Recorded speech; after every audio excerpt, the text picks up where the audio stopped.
Life is so short. Coming from the Bosley.net. Welcome to the Adventures in Heels podcast. Adventures in Heels. I'm so excited to be here with you today. Hosted by Amanda Elkins. I've been a business owner for 5 years. I'm going to be really vulnerable with you guys in every episode. Curated specifically for savvy women with impeccable taste who want to have it all while owning their own business at the same time. Was I ready? No. Was I scared to death? Yes. But it's the best decision I ever made.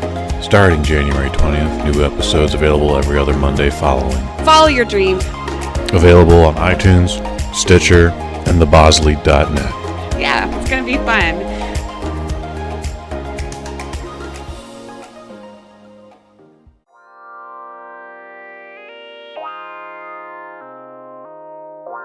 My man Junior on the motherfucking beat with some straight up heat. Kush Hay Show. Kush Hay Show. The Kush Hay Show. The Kush Hay Show. Microdose. What's good, y'all? It's your boy, the Kush of the North Star, Kush Hayes here, coming to you with episode 3 of the Microdose 2020 Oscar edition. This is the first time we're talking about the Oscars this year. Have you ever been so into something or even obsessed with something to the point that once you've performed it, you're like, what was the point of that? That was incredibly illogical. In my case, I actually woke up about 5:10, 5:15 San Francisco time to watch John Cho and Issa Rae deliver the Oscar nominations list. Now, if I was going to write an article about this right away, that would have made sense. And if I was going to record this episode that you're now listening to, that also would have made sense. However, I didn't. In fact, once they were done with their second half of the list, turned the TV off, went right back to sleep. The silly part about it is they released multiple graphics of it that can all be researched 8 a.m., 9 a.m., 11:45 the next day, making the point of waking up at 5 a.m. very pointless and unnecessary. Having learned that about ourselves, let's talk about the Oscar 2020s. There were definitely some surprises.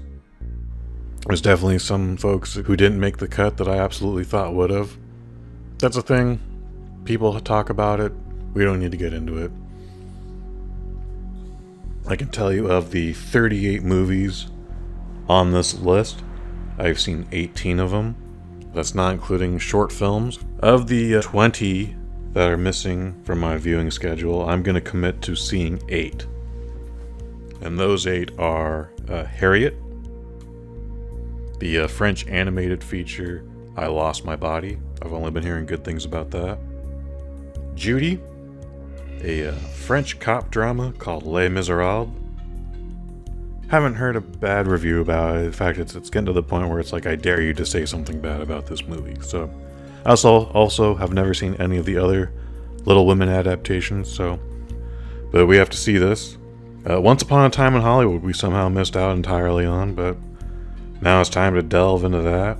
Pain and Glory, Spanish film, and then The Two Popes, which I believe is on Netflix right now. So, we'll see that, but the 18 we saw, Ad Astra, Avengers Endgame, Beautiful Day in the Neighborhood, Bombshell, Ford vs. Ferrari, The Irishman, Jojo Rabbit, Joker, Knives Out, The Lion King, Marriage Story, Missing Link, 1917, Parasite, Richard Jewell, Rocket Man, Star Wars, and Toy Story.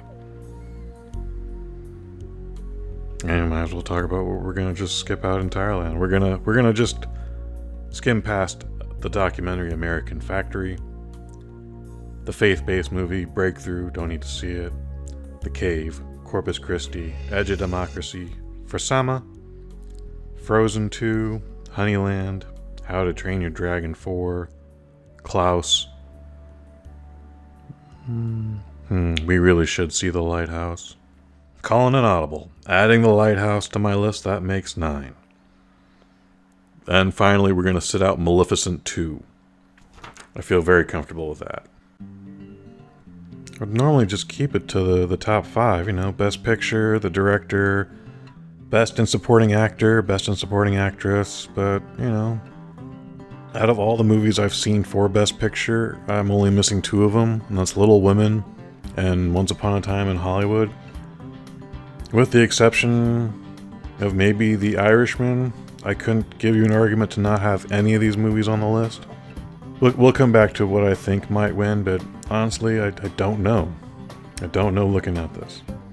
Things I'm going to just take a sharp guess at right now. Best score, I think, is going to go to 1917. While that movie isn't all one take like some people are trying to make you think, I was on the edge of my seat multiple times in that movie, and we'll get back into that later. Best makeup, I think you have to give that to Bombshell. Again, I don't know what Megyn Kelly looks like, but I do know that Charlize Theron looked like a completely different human being entirely. Best effects, I think The Lion King is going to take it. It's all a visual effect.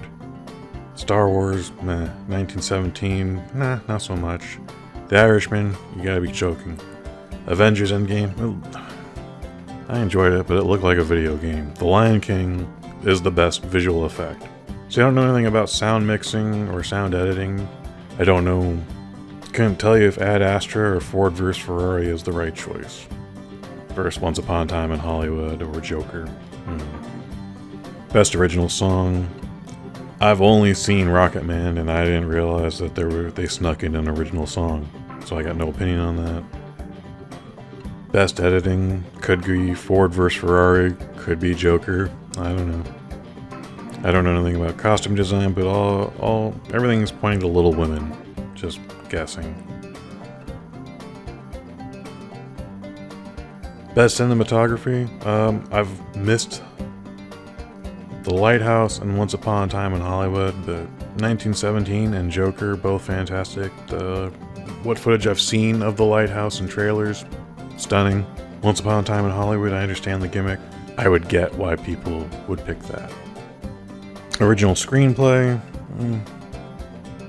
too early to tell, but I think Parasite might have a lock on this. The only one in this list I haven't seen is Once Upon a Time in Hollywood. Best adapted screenplay, I'm just gonna guess Jojo Rabbit.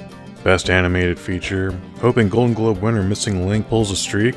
Surprised at all the Disney movies missing from this list, and surprised that Toy Story 4 made it to the list. I would have put Lion King on it myself, but I haven't seen I Lost My Body. I haven't seen Klaus. I imagine How to Train Your Dragon 4 is as good as the first three. Best foreign film, I would really like to see Pain and Glory and Les Miserables.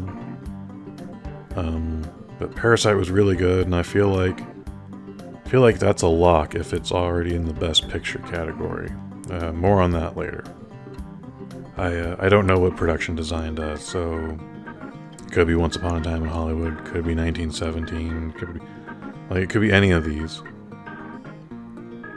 Best supporting actor, as of right now, I haven't seen The Two Popes or Once Upon a Time in Hollywood, but I would call Tom Hanks a safe bet.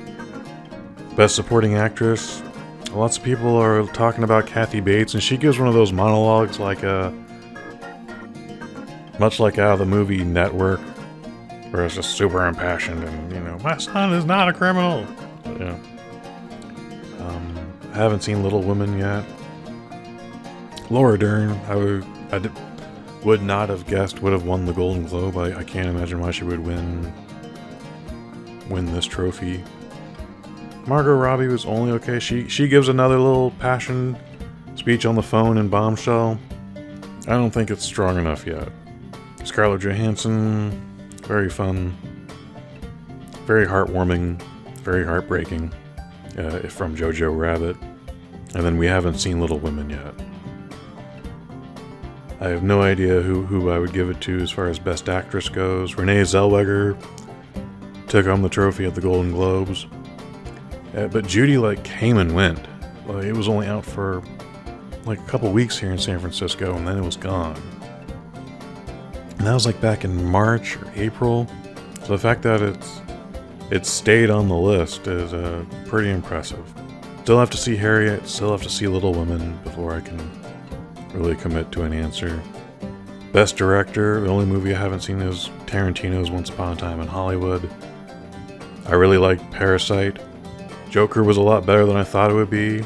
I can also see them giving this to Sam Mendes, and, well, people love Martin Scorsese, so... And then finally, Best Picture. Again, The only two movies I haven't seen on this list are Little Women, Once Upon a Time in Hollywood, but Parasite, 1917, Jojo Rabbit, Ford vs. Ferrari. I would only expect those names to be on this list. Joker and The Irishman, I don't know so much. Joker, 11 nominations. It'd be really weird if it didn't take home one trophy. It's happened before, but it would be really weird if this one didn't walk away with at least one little gold statue. The Irishman and Once Upon a Time in Hollywood also each got 10 nominations. That's really impressive.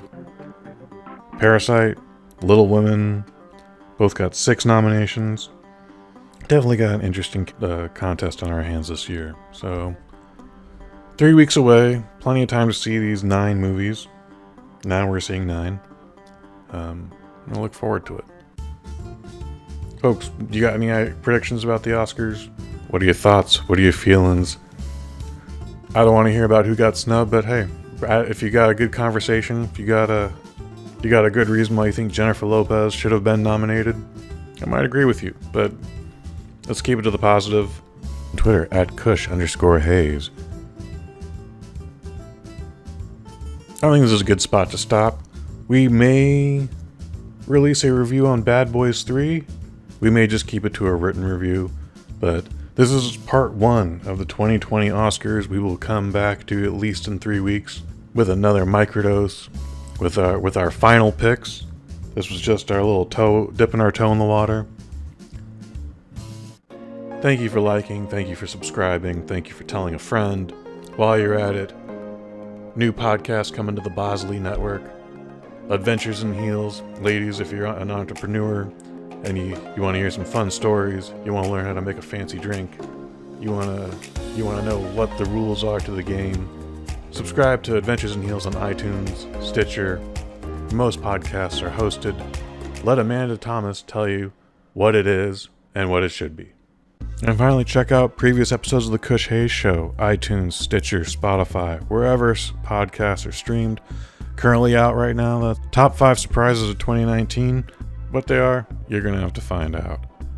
Before that, you got Bombshell, go behind the scenes, get a little review, spoiler free. Jumanji The Next Level after that. All podcasts have a shelf life of 90 days or less, so get them while they're hot, get them while they're available. Again, subscribe to Stitcher, iTunes, Spotify, or on thebosley.net. I've been your boy Kush Hayes. My man, I am so loco. Take us out of here. Microdose.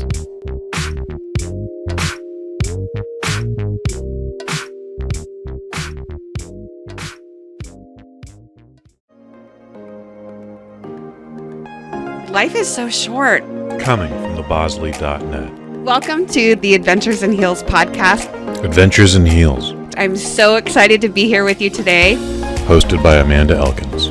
I've been a business owner for 5 years. I'm going to be really vulnerable with you guys in every episode. Curated specifically for savvy women with impeccable taste who want to have it all while owning their own business at the same time. Was I ready? No. Was I scared to death? Yes. But it's the best decision I ever made.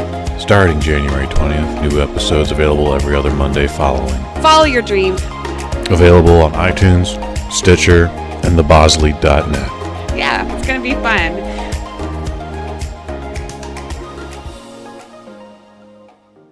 thebosley.net. Sit, Bosley, sit.